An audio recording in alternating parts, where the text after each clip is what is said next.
Welcome to Fridays at the Front. I'm Will. We're thrilled to collaborate on this series with the Shenandoah Valley Battlefields Foundation to bring you great stories out of the valley. I'm standing on the banks of the Shenandoah River, and I'm looking across at Confederate forces, if it's July 18, 1864. A couple miles away is Castleman's Ferry.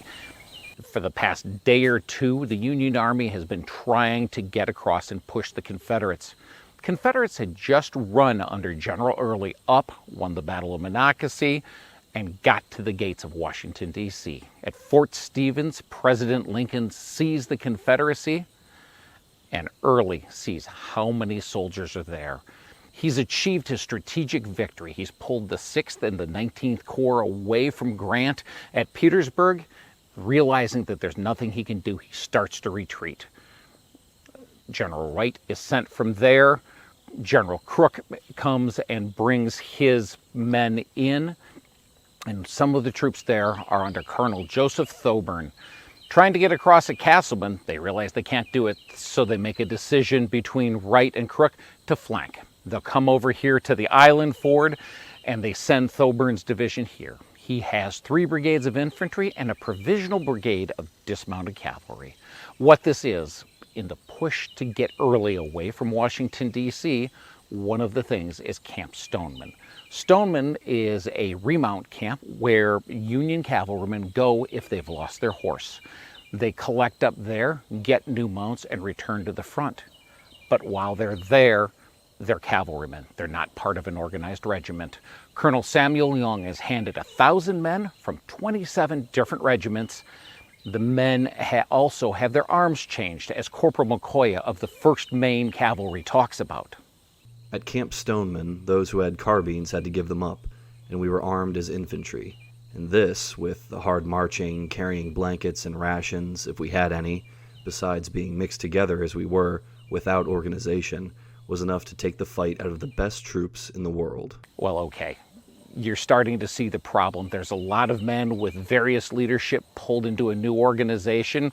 The weapons they're trained with are taken away from them, and they're given a different technology with a different tactical disposition, and they end up on the right of Thoburn. Well, a beachhead's a great thing to have when you splash across a river, if you can hold it. This is a lopsided fight. Thoburn has 1 division of his 3 infantry brigades and Young's dismounted cavalrymen. They're attacked by Wharton and by Rhodes. They're attacked by 2 Confederate divisions, one coming straight at them and one coming in from a slight angle on the Federal right flank. That's exactly where Young is. Matter of fact, there's a member of the 5th Michigan Cavalry, Sergeant James Avery, who's part of those men who have these new muskets. Remember, the 5th Michigan is the 1st regiment in the Army of the Potomac to be completely equipped with the high-end Spencer rifle. He's used to working with a brass cartridge, and now he gets a paper cartridge. Avery describes that during this fight, he went to fire his weapon, and he put the entire cartridge down. The infantry musket is made to have the end of the cartridge bit off. Since Avery shoved the whole thing in, there's no way for the spark from the percussion cap to fire it. He has to get out the ball puller, attach it to the end of the ramrod, and pull it. As he does that, he sets the ramrod down against a tree. They are forced back. Without his ramrod, his firearm is now useless.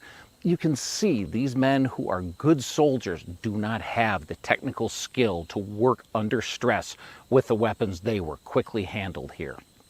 Well, you have that problem on the right. As Rhodes pushes in, Young's men fall back and come streaming across the river.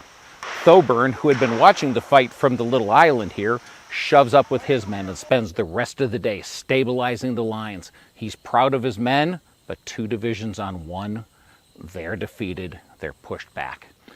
When we look at the work of Colonel Samuel Young and the 1,000 men from 27 regiments that are his provisional brigade of cavalry, I think we can say 2 things. Wrong weapons, wrong tactics. These men were amalgamated with weapons they didn't know in tactical formations they weren't used to. When they're hit by a division of veteran Confederate infantry, they're quickly rolled up, and Thoburn loses his support on his right flank. you should come here to the Shenandoah River.